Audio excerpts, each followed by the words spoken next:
Kembali di Kompas Bisnis, Saudara. Jika tidak segera diselesaikan, dualisme di tubuh Kadin dikhawatirkan berdampak pada dunia usaha dan perekonomian dalam negeri.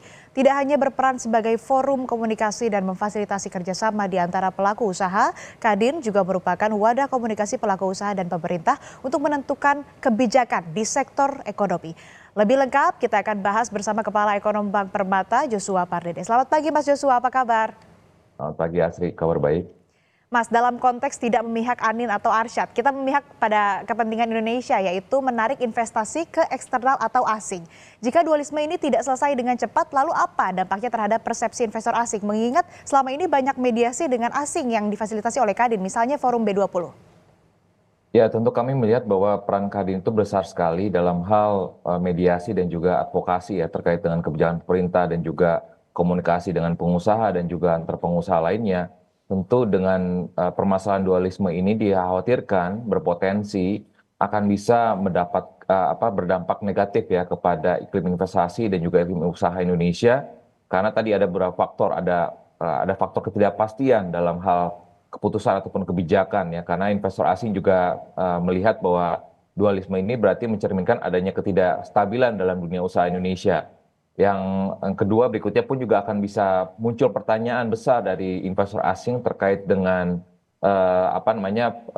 pertanyaan terkait dengan Kadin, apakah dengan kondisi tersebut ini apakah dapat berfungsi efektif ya sebagai mitra pemerintah.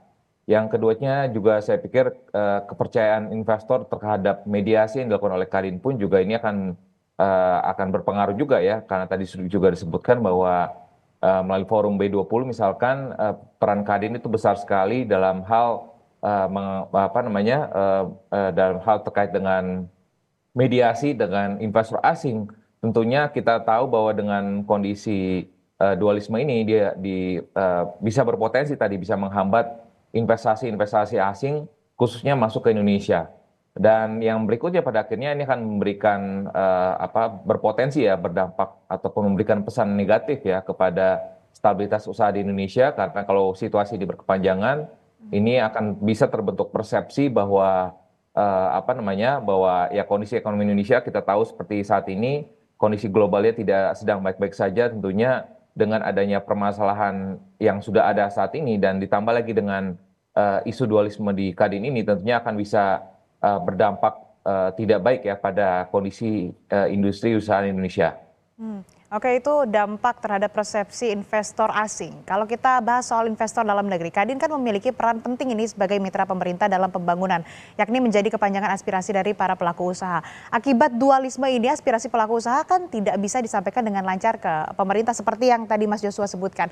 Di dalam konteks ini, bagaimana dampaknya? Mengingat ini kan masa transisi pemerintahan juga dari Jokowi ke pemerintahan Prabowo. Iya, ya sangat disayangkan ya kalau kita lihat ini masa transisi ini tentunya perlu kita manfaatkan momentumnya untuk melakukan konsolidasi dan juga bagaimana melakukan langkah kerja nyata ya dalam 5 tahun ke depan.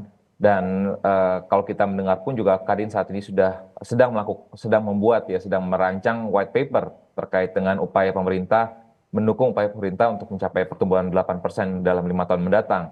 Dan tentunya dengan adanya isu tersebut ini akan bisa menghambat ya koordinasi antar pemerintah dan juga pemerintah transisi dengan pelaku usaha yang ada saat ini. Dan ya karena tadi bahwa Kadin merupakan jembatan antara dunia usaha dan pemerintah. Dan yang kedua juga adalah tidak ada saluran yang jelas ya ataupun ketidakjelasan aspirasi dari kebijakan ekonomi karena di masa transisi ini diharapkan tadi bahwa Kadin bisa menampung ya berbagai aspirasi dari pelaku usaha ataupun dari sisi dari sisi tenaga kerja dan juga pemerintah. Harapannya ini bisa diusulkan nanti kepada pemerintahan berikutnya agar pemerintahan berikutnya pun juga bisa mengidentifikasi permasalahan-permasalahan yang ada sehingga tadi ke depannya dari sisi permasalahan ekonomi diharapkan bisa dilakukan implementasi kebijakan ekonomi yang lebih tepat sasaran.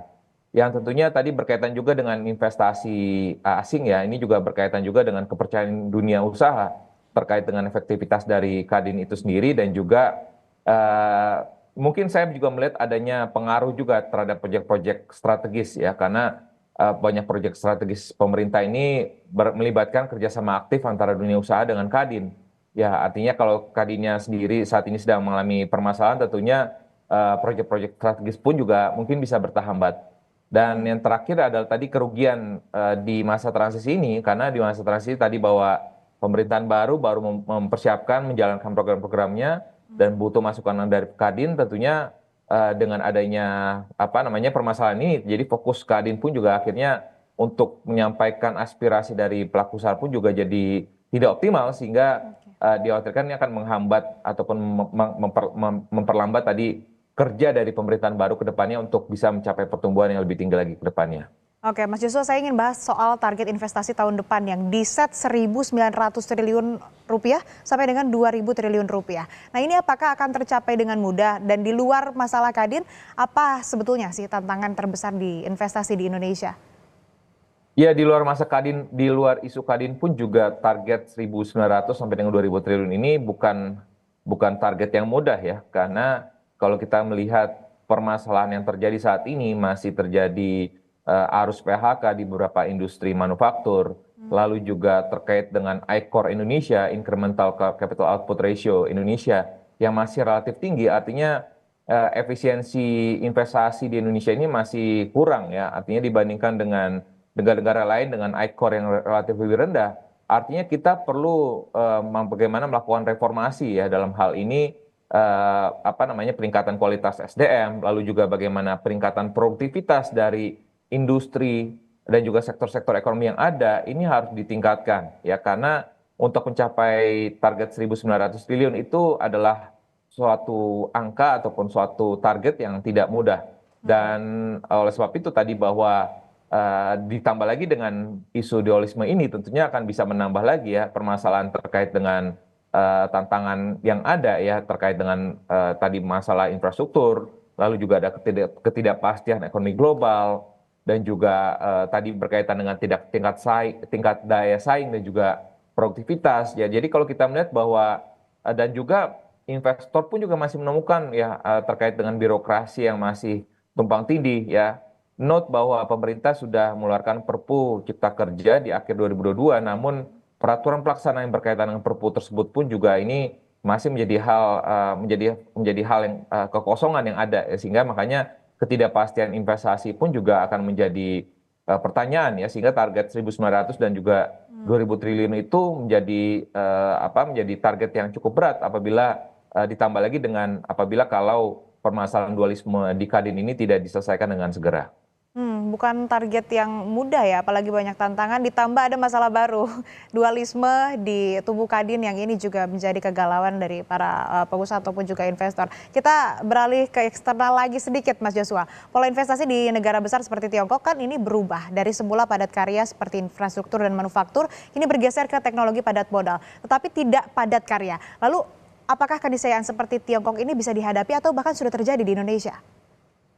Ya, ini berkaitan juga dengan beberapa diskusi kita sebelumnya ya, berkaitan dengan pertumbuhan ekonomi Indonesia yang belum optimal ya. Dan artinya kalau investasi, kalau kita lihat belakangan ini kan terjadi investasi itu makin marak adalah investasi ke sektor-sektor yang padat modal ya. Karena tadi ada masalah ketidakpastian dari sisi peraturan, lalu juga tumpang tindih antara peraturan pusat dan daerah, lalu juga dari sisi proses perizinan yang juga masih menjadi permasalahan juga ya, artinya investor pun juga akhirnya menarik diri ya untuk berinvestasi ke sektor-sektor yang padat karya ya, belum lagi juga permasalahan terkait dengan isu ketenaga kerjaan ya, jadi artinya sudah banyak permasalahan isu yang ditemukan oleh investor, dan pada akhirnya ini kita melihat bahwa tren investasi dalam mungkin 1 dekade terakhir ini sudah mulai terjadi shifting ya, investasi itu sudah makin marak masuk kepada sektor-sektor yang padat modal, sehingga akhirnya pada akhirnya ini akan berimplikasi ke tadi pada dari sisi penyerapan tenaga kerja ini juga makin tidak produktif ya, artinya 1% pertumbuhan ekonomi belakangan ini mungkin cukup rendah dalam menyerap tenaga kerja, dan belum lagi tadi permasalahan terkait dengan kelas menengah, tingkat pengangguran tinggi dan juga kemiskinan yang juga masih menjadi persoalan. Ini juga menjadi salah satu implikasi ataupun dampak dari tren investasi yang mengarah kepada sektor-sektor padat modal, sehingga kalau ini terus berlanjut, ini dikhawatirkan ya pertumbuhan ekonomi kita tidak akan optimal ataupun tidak bisa mencapai pertumbuhan yang diinginkan yakni 7 hingga 8%, sehingga dalam jangka menengah panjang dikhawatirkan terdapat potensi ataupun probability bahwa Indonesia akan bisa masuk dalam middle income trap. Tren investasi juga bergeser tidak terlepas dari dinamika kondisi ekonomi dan geopolitik yang terjadi secara global juga ya Mas. Kita kembali lagi ke Kadin sebagai pemantik nih. Meskipun kedua kubu ini kan bilang masalah Kadin tidak ada kaitannya dengan politik. Tetapi secara umum perlukah batasan yang jelas antara dunia usaha dan juga dunia politik? Ya, dalam pelaksanaannya memang ini agak sulit untuk dilepaskan ya antara faktor politik dan juga dunia usaha.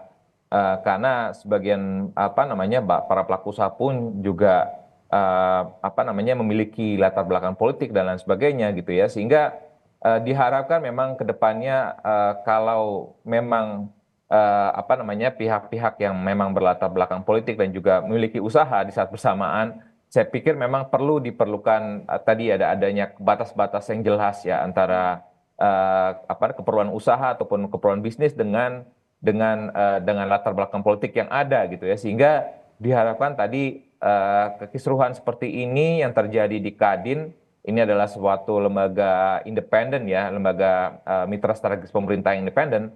Kalau ini terus terjadi dan mungkin kalau saya tidak salah ini kejadian ini mungkin baru terjadi saat ini gitu ya, kalau saya tidak salah ya. Jadi sehingga tentunya ini akan bisa memberikan dampak yang tidak bagus ya pada dunia usaha dan juga ekonomi kita, dan juga pada akhirnya tadi akan bisa menghambat investasi karena kedepannya perekonomian Indonesia tentunya diharapkan tadi bisa pertumbuhan ekonomi kita bisa untuk menciptakan mesin-mesin pertumbuhan ekonomi baru, kita perlu menggerakkan ataupun mendorong lagi investasi dan juga kinerja ekspor kita ya, karena dua komponen itulah menjadi harapan kita ke depannya. Kalau kita hanya mengandalkan kepada konsumsi saja dan sementara tadi konsumsi juga terus mengalami perlambatan, dikhawatirkan tadi pertumbuhan ekonomi kita akan stagnan di level saat ini.